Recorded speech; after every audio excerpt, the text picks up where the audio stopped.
드디어 요셉이 유다의 그 진심을 듣고 나서는 자기의 그 부하들을 집에서 다 물리고 형제들과 함께 하였습니다. 그래서 울음이 터지고 말았습니다. 그러면서 내가 동생 요셉이다 이렇게 말을 했습니다. 그랬더니 그 형제들이 상당히 황당했습니다. 우리가 버린 내가 팔은 동생인데 어떻게 애굽에 총리가 됐냐. 정말 천지개벽한 이야기죠. 더군다나 이제 파리 목숨이잖아요. 그 앞에 우리가 무슨 변명을 할 수 있겠어요. 정말 할 말도 없고 어떻게 해야 될지도 모르겠고 모든 걸 다 알고 있는 요셉 앞에서 상당히 불안하고 두려웠습니다. 근데 형제들을 용서하고 있는 그런 모습들을 이제 보게 되거든요. 왜냐하면 그가 오늘 성경에 말씀하기를 5절과 7절 말씀에요. 반복해서 나오는 구절이 있어요. 그거는 뭐냐면 하나님이 당신들보다 먼저 보내셨다 라고 하는 구절입니다. 하나님이 나를 당신들보다 먼저 보내셨다 라고 하는 말입니다. 보내셨다 라고 하는 말은 헬라어로 또 히브리어로 아포스톨로스라고 합니다. 보내심을 받았다 라는 뜻이잖아요. 그래서 사명자다라고 하는 뜻입니다. 그러니까 하나님은 우리를 보내시는 분이에요. 요셉을 애굽에 보내셨잖아요. 자기가 생각할 때는 끌려간 거예요. 포로가 아니라 종으로 인신매매 당해가지고 끌려간 거였잖아요. 그런데 요셉은 그걸 어떻게 해석했냐면 하나님이 나를 애굽에 보내셨다 이렇게 해석을 했어요. 사실 내다 파는 거예요. 돈 주고 팔았잖아요, 동생.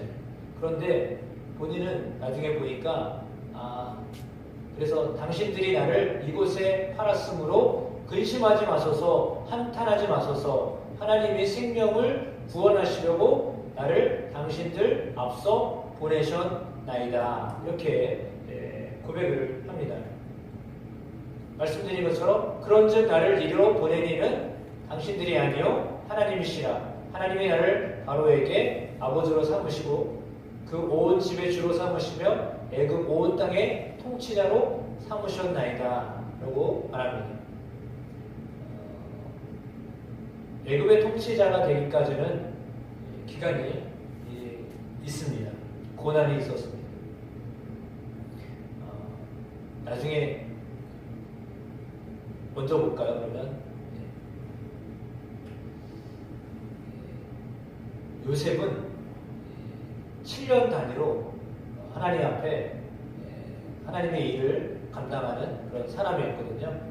그래서 가운데 줄에 보면 요셉 16세에 꿈을 꾸죠. 그리고 17세에 애굽으로 팔려갑니다. 그리고 몇 살이요? 23살에 가정 총무가 됩니다. 그러니까 들어가서 한 6년이냐 5년 이 정도 터울간에 그냥 그 노예로 종으로 살았다가요 2년 정도 23살에서 25살 2년 정도 가정 총무의 역할을 합니다. 무명으로 있다가요 무명으로 있는데 요셉이 하도 성실하니까 눈여겨봤다가 이 요셉을 보디발 장군의 집에 가정 총무로 삼았죠. 그리고 나서 보디발이 막 이렇게 해가지고 맨날 술래잡기 하고 그랬죠. 나 좀 봐! 뭐 이렇게 하다가 나 안 잡힌다. 난 도망가고 뭐 이렇게 하다가 진짜 옷을 벗겨가지고 그냥 벗은 채로 도망을 나왔는데 누명을 쓰고서 감옥에 들어가게 됐죠. 그때 나이가 몇 살로 됐죠? 25살 이렇게 되어 있어요. 그러니까 그 기간이 있었고요. 그리고 나서 감옥에 들어가서 30살이 되기까지 30살에 애굽의 총리가 됐는데 그동안에 감옥에 갇혀 있습니다. 그러니까 17세부터 시작해가지고 30세까지니까 13년을 고난을 받았어요. 13년을 고난을 당했어요. 그 고난받는 기간 동안에 요셉이요, 어떤 삶을 살았나요? 고난 중에 있었거든요. 근데 그 고난 중에 형통한 삶을 살았어요. 희한하죠? 고난이었는데요, 형통했다라고 했어요. 그러니까 그 종으로 역할을 할 때 형통했고요. 죄인으로 거기서도 간수장이 그에게 죄인들을 맡겨가지고 대신 이렇게 감당하면서 거기서도 역시 마찬가지로 형통했습니다. 그래서 종으로 8년, 죄인으로 5년, 14년 동안 살았는데 그 14년 동안에 하나님이 함께 하셔가지고 형통했다라고 성경은 그렇게 기록하고 있습니다. 그러니까 고난 중에도 하나님이 동행하셨다라고 하는 것이 요셉에게 있어서 특별한 점입니다. 그리고 이제 7년 흉년이 있었죠. 그리고 7년 흉년이 있는 중에 2년 동안에, 그러니까 기근이 들고 2년 동안에 2번이나 형제들이 찾아와요. 2번 찾아오잖아요. 그러니까 매년 찾아오는 꼴이에요. 그러니까 아버지가, 야, 너네는 뭐하냐? 지금 다른 집들도 다 보니까 애굽에 가가지고 양식 팔아 왔다는데 너네는 지금 가만히 있을 거냐? 나 굶어 죽게 생겼어. 어떡하려고 그래? 이렇게 다그쳐가지고 할 수 없이 들뜨밀려가지고 형제들이 이제 애굽에 가서 양식을 구해 왔잖아요. 2번 왔다 갔다 했습니다. 그리고 나서 이제 나머지 5년이 남아있는 상황 속에서 베냐민이 갔을 때 지금 오늘 상황이 창세기 45장의 모습입니다. 그래서 그들에게, 그 형들에게 그가 고백한 이야기가 뭡니까? 그 본문처럼 나를 먼저 보내신 분, 그분이 하나님이 나를 보내셨다. 당신들이 팔았지만 나를 보내신 분은 하나님이시다 라고 하는 그 믿음의 고백을 하게 됩니다. 그것이 중요합니다. 그러니까 종으로 살게 하신 것도, 그리고 통치자로 살게 된 것도 다 하나님이 하셨다라고 말하는 거죠. 그러니까 고난 속에서도 하나님이 함께 하셨고, 높은 통치자로서 역할을 감당할 때도 하나님이 세우셨고, 그래서 낮추실 때도 하나님이 낮추셨고, 높이실 때도 하나님이 높이셨다. 그거는 요셉의 인생과는 뭐냐면 하나님이 하셨다라고 하는 믿음의 고백이에요. 여러분의 삶에도 역시 마찬가지로 오늘 요셉의 이 고백이 여러분의 고백이 되시기를 축복합니다. 그러니까 하나님은 때로는 낮추셔요. 요셉처럼 13년간 낮추셨어요. 완전히 바닥을 치게 하셨어요. 그렇게 낮추셨다가 하루아침에 바로 앞에 서게 하셨습니다. 그래서 그의 인생이요 완전히 달라지는 삶을 살게 하셨습니다. 하나님은 그렇게 역전의 그 드라마를 쓰시는 분이에요. 역전의 드라마를 쓰실 수 있는 분이에요. 전능하신 하나님이세요. 그 하나님을 믿으셔야 돼요. 고난 중에 있을 때 그 하나님을 믿고 있으셔야 돼요. 물론 요셉을 우리가 조금 더 자세하게 묵상해 보면 좋겠습니다. 요셉이 8년 동안 종으로 살고 5년 동안 죄인으로 살았다라고 했잖아요.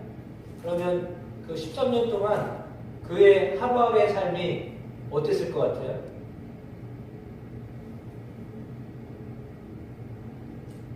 어디 지방에 여행도 못 갔어요. 종이잖아요. 죄수가 뭘 어디를 가겠어요? 그는 보디발 집에서 13년을 있었던 거예요. 그러니까 집안에 총무로 8년, 집안에 감옥에서 죄인으로 5년, 보디발 집에서 13년을 이렇게 어디 물론 뭐 출타도 하고 뭐 이런 것도 있었겠지만 그러나 공식적으로 그는 종이었고 죄수였기 때문에 그냥 보디발 집에 그냥 묶여 있었던 사람이에요. 애굽이 그렇게 좋은 곳인데도 불구하고 보디발 집에서요 13년을 묶여서 살았어요. 한 집에 노예처럼 살고 그리고 죄인으로 살고 그렇게 고달픈 삶을 살았어요. 그런데 그럼에도 불구하고 그는 하나님이 함께 하셨다라고 창세기 저자는 그렇게 쓰고 있죠. 그러니까 어떻게 보면 아니 하나님이 함께 하시는데 왜 그런 삶을 살아? 왜 그렇게 고달픈 삶을 살아야 돼? 라고 말할 수 있는데 그 가운데에도 하나님이 그와 동행하셨다라고 하는 그런 내용이 짧지만 14년 동안 하나님이 그 요셉을 버리지 아니하셨다라고 하는 것입니다. 그래서 하나님이 섭리가 있었음을 오늘 요셉은 고백하고 있습니다. 하나님이 왜 그러면 그렇게 이런 일들을 하셨을까요?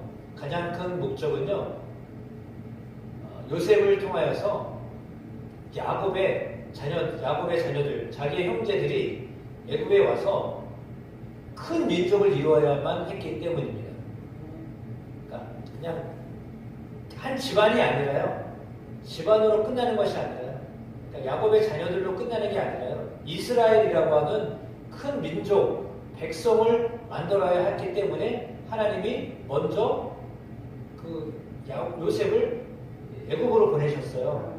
근데 그것은 언제 그 일들을 하나님이 계획하셨냐면 아브라함이 애굽에 기근 때문에 내려간 적이 있잖아요.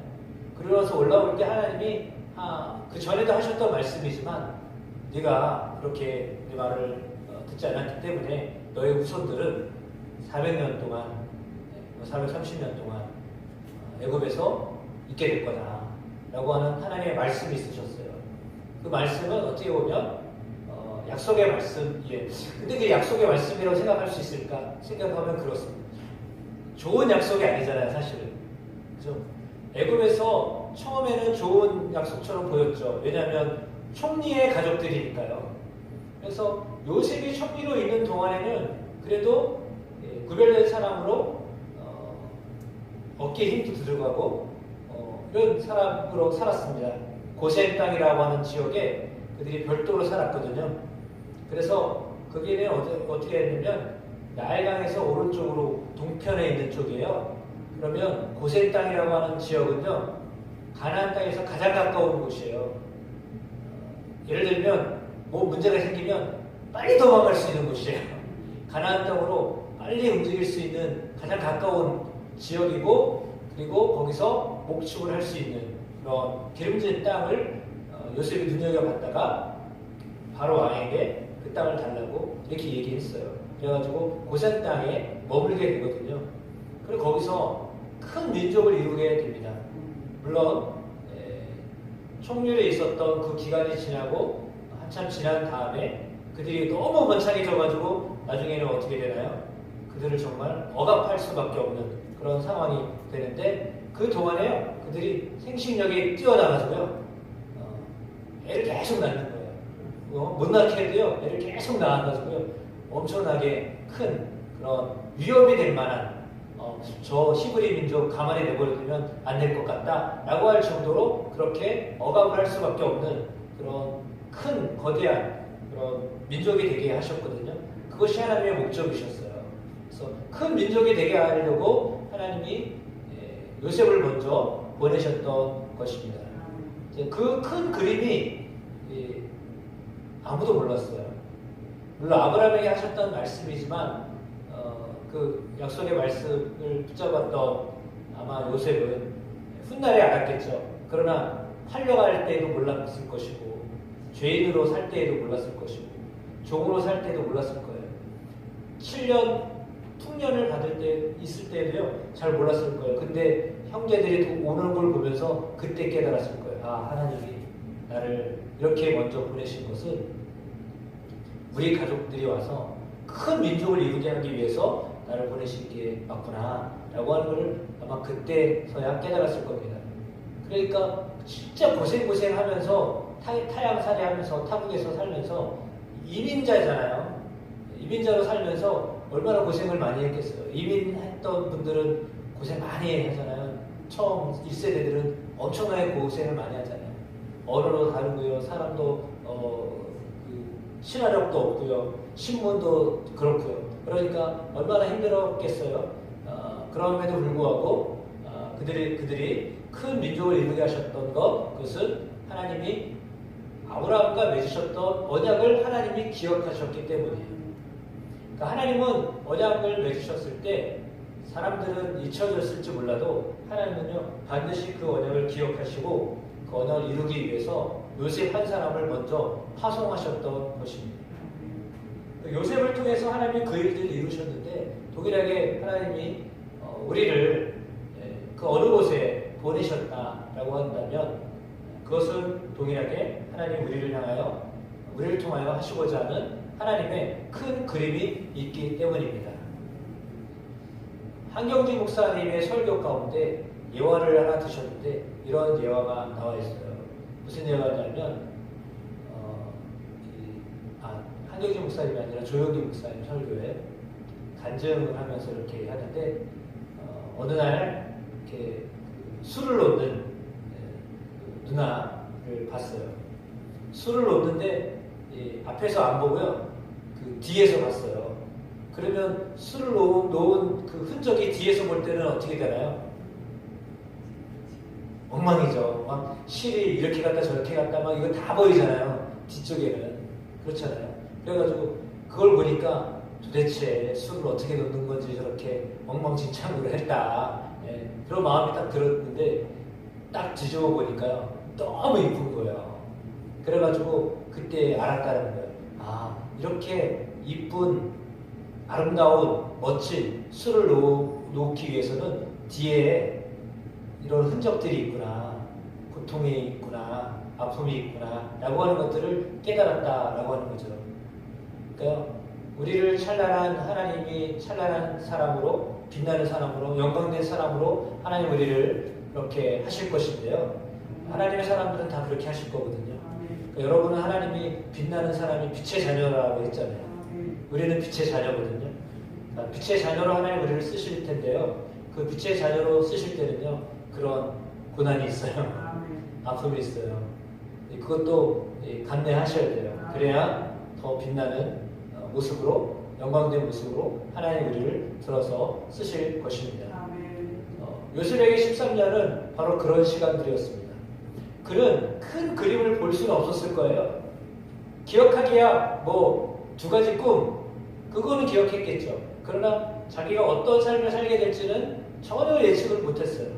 그런데 뒤돌아보니까 하나님이 나를 그 꿈 이루기 위해서 그리고 그 꿈이 아니라 더 큰 하나님의 그림 하나님의 퍼즐 그 속에 내가 하나씩 이렇게 꽤 맞춰가고 있다라고 하는 것을 깨달으면서 하나님 나를 그렇게 쓰시려고 나를 보내셨구나 라고 하는 것들을 후에 깨닫게 되었다라고 하는 것입니다. 그래서 하나님의 큰 그림은요 하나님을 믿는 거대한 민족을 이루는 것입니다. 그 백성들이 하나님을 경외하는 사람들이 되도록 하기 위해서 하나님은 한 사람 요셉을 먼저 애굽에 파송시키셨던 것입니다. 예레미야 33장 2절과 3절에 이렇게 되어 있습니다. 이를 행하는 여호와 그것을 지어 성취하는 여호와 그 이름을 여호와라 하는 자가 이같이 이르노라. 너는 내게 부르짖으라. 내가 내게 응답하겠고 내가 알지 못하는 크고 비밀한 일을 내게 보이리라. 우리는 사실 하나님이 일하심을 잘 보기가 어렵습니다. 그러나 분명한 사실이 있습니다. 하나님은요 선하신 분이십니다. 우리의 삶에 닥쳐온 악한 일이 있잖아요. 요셉에게는 형들에게 배신당하는 고통을 당하는 정말 이거는 상상하면 쉽지 않아요. 근데 현실이었어요. 그리고 충성을 다했는데 그 여주인에게 누명 쓰여가지고 죄수복을 입고 어두운 감옥에 들어가는 그런 일들도 있었어요. 관원장 좋은 꿈 해석을 해줬는데 나물러라 했어요. 2년 동안. 그래가지고 완전히 팽당했어요. 야 어쩜 이러냐 사람들이. 그렇죠? 요셉은 정말 사람들에게 상처를 많이 받은 사람이에요. 형제에게 상처받았어요. 주인에게 상처받았어요. 자기가 이득을 줬던 그 관원장에게도 상처받았어요. 가는 곳마다 상처받았어요. 근데도 불구하고 하나님이 그 모든 것들이 합력하여 선을 이루게 하셨습니다. 하나님은요, 우리가 생각할 때 악이다라고 하는 재료를 쓰십니다. 아, 이거 나쁜 거야 라고 하는 그 재료를 써서요, 하나님의 선하신 목적을 이루는데 우리를 사용하십니다. 우리가 볼 때는 형편없는 일들이 벌어지기도 합니다. 말도 안 되는 일들이 우리 삶 속에 벌어집니다. 아, 이거는 완전히 실패한 거야. 이거는 하나님 뜻이 아니지. 어떻게 이런 일들이 나에게 일어날 수 있어? 라고 하는 그런 일들이 이렇게 함께 다 모여가지고요, 절망하지 않으면 돼요.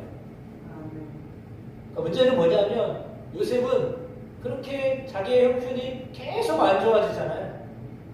죄인의 모습으로까지 내려가서 뭐 더 이상 말할 수가 없죠. 그런 사람이 되잖아요. 그의 제목은 실상은 강간미수범입니다.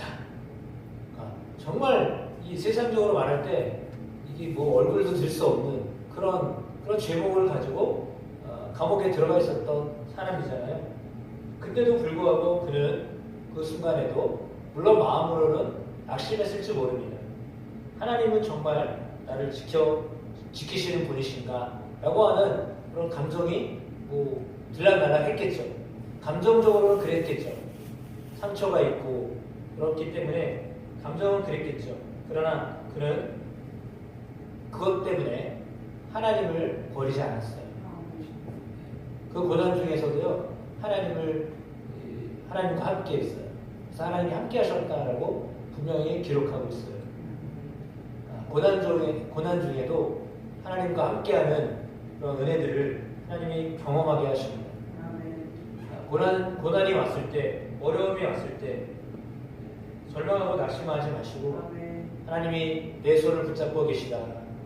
여러분, 악수를 할 때 그냥 이렇게 악수하면 힘이 안 돼. 힘이 한 사람이 놓으면 빠지기가 쉬운데, 여기를 잡은 사람이 놓지 않는 이상 그건 안 빠져요. 근데 하나님이 우리를 그렇게 잡으시잖아요.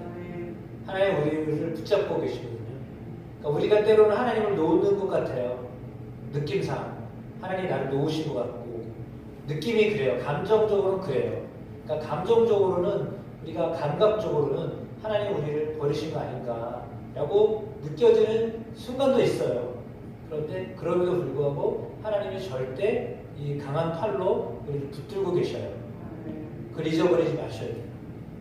하나님이 요셉을 그렇게 붙드셨거든요. 그래서 바로왕 앞에 서게 하셨고 가족들 앞에 서게도 하셨습니다. 그 하나님을 믿음으로 나아가면 로마서 8장 28절 말씀처럼 우리 같이 한번 읽어볼까요? 우리가 알거니와 하나님을 사랑하는 자 곧 그의 뜻대로 부르심을 입은 자들에게는 모든 것이 합력하여 선을 이루느니라. 아멘. 그렇습니다. 여기 나와 있는 모든 것, 그것은 좋지 않은 것, 악한 것, 이 그림처럼 고통, 질병, 고난, 아픔, 괴로움, 이 모든 것들도 다 합력하여 선을 이루게 하시는 예수 그리스도이십니다. 그분을 신뢰하는 마음으로 나아가면 오늘 요셉이 이제 아버지를 모시고자 빨리 오게 하십시오. 더 고민하지 말고, 왜냐하면 아버지는 고민을 많이 하거든요. 왜? 가나안 땅을 벗어나고 싶지 않았기 때문에, 이 약속의 땅인데 이걸 벗어나면 안 된다라고 하는 그 투철한 의식이 있었어요. 왜냐하면 그 아브라함이 애굽에 내려갔다가 그랬죠. 이삭도 그랬죠. 그러니까 자기는 절대 이 땅 안 떠난다, 이런 마음이 있었는데 내려오라고 하는 거예요. 근데 그거를 못 믿는 거잖아요. 그런데 이렇게 베냐민에게 그리고 형제들에게 요셉이 뭘 하냐면 옷을 다 한 번씩 해줘요. 이 새 옷을 입고 올 때 그렇게 입고 와라 라고 해주거든요. 근데 베냐민은 5벌을 줘요. 그래가지고 특별한 대우를 해주는데 생각을 해보세요. 자기는 옷을 뺏겼잖아요. 네? 형제들한테 옷이 뺏겼는데 형제들이 옷 한 번씩 다 해줬어요. 완전히 갚았어요. 아들 손으로 갚았죠. 그래서 그리고 수레를 가져가겠어요. 수레에다가 다 싣고 와라. 있는 모든 그 재산을 다 싣고 와라. 요즘 말로 말하면 뭐죠? 무슨 이사요? 네? 포장이사. 그 차를 보낸 거야. 그래가지고 다 싣고 오라고. 뭐 하나도 빠짐없이 싹 싣고 오라고 수레를 보낸 거잖아요. 이사해도 된다. 그래서 수레를 보낸 걸 알고 그때 안심이 돼가지고요. 이제 그때서야 야곱이 오게 되거든요. 선하신 하나님이세요. 그래서 오늘 그래서 그 찬양을 하고 싶어서 여러분에게 인쇄를 나눠드렸어요. 주 선한 능력으로 악보 한 번 같이 보시고 찬양하고 오늘 예배를 마치도록 하겠습니다.